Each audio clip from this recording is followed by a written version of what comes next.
This is the Creality Halot 1 Plus Resin 3D printer. And this is an idiot. Well, okay, at least when it comes to 3D printing. Let's see what happens.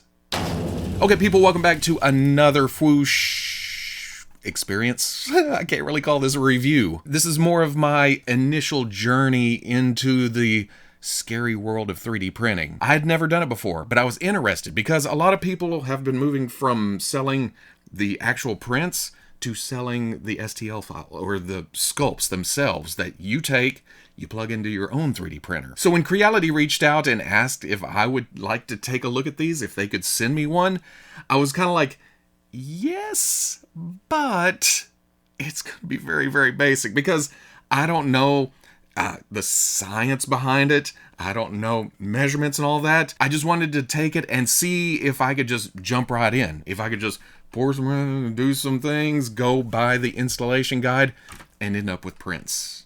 And I did.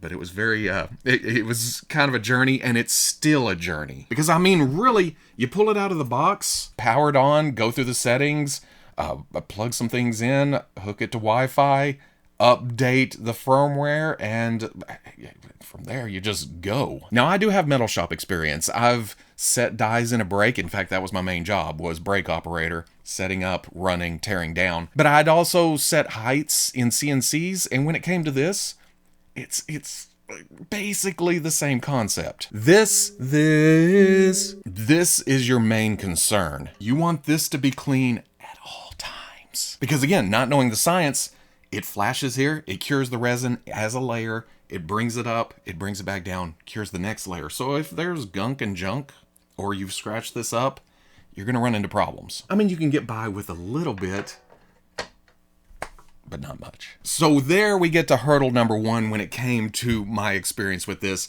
was I just grabbed some paper towels and started wiping. Oh, I couldn't have done a worse thing. Paper towels scratches the hell out of that FEP. Microfiber cloths are going to be your best friend. Oh, you make things so much easier when it comes to this. The second hurdle I made for myself was choosing water washable resin. Now, it's not a huge problem because I haven't had any trouble with the actual prints. They're solid, they're nice, very detailed. It was my inexperience that got in the way because my brain went, oh, it's water washable. That means all you need is water.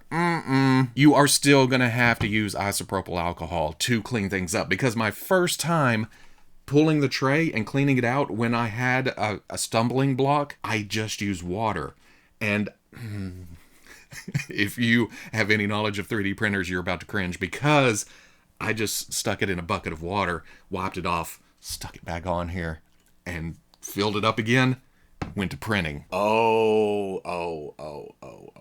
And since I dunked it into the water, it got remnants of resin on the bottom side. So when it went to cure, it was curing resin between the reservoir and the screen. Do not do that. I'm still using this resin, but I'm using IPA to clean this, and oh, so much better. It's the same thing for their wash tank. I had water in it, it did fine, but now that I've put IPA in it, oh, so much better. Another stumbling block just for myself is patience. I can't help but think I'm gonna throw this in here, have it done in 30 minutes, I'll be painting in an hour. No, that is not the case. It's slow and steady. I'm sure there's faster machines out there or settings that can speed me up, but at the moment, it takes time, and I just have to get used to that. Also, like I said, I had some errors. I had some misprints, but again, I think that's due to my own inexperience. Got cocky. My very first print was an ULA that I got off Thingiverse, and it came out beautifully. I think I went from that to another print, had a misprint, drained it, washed it by dunking it in a whole tub of water, and then just scraped the what was stuck to the FEP off.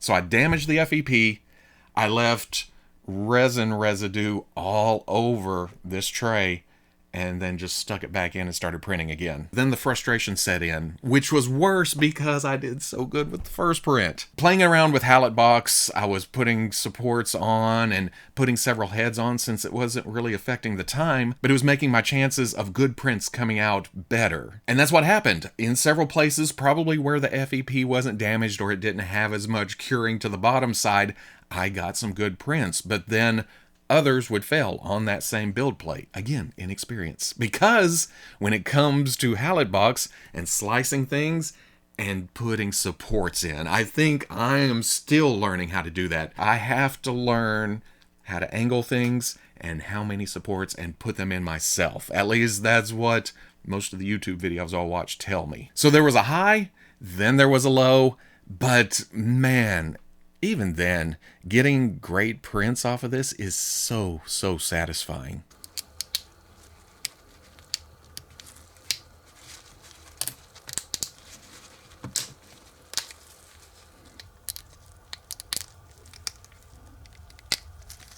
Not only because it's something I was able to create out of thin air using other people's sculpt work and all that, I was just producing it, but the process, it's neat to watch. It's neat to go through, it's neat to figure out, but it's still intimidating. I've changed out the FEP because, like I said, I nearly destroyed it.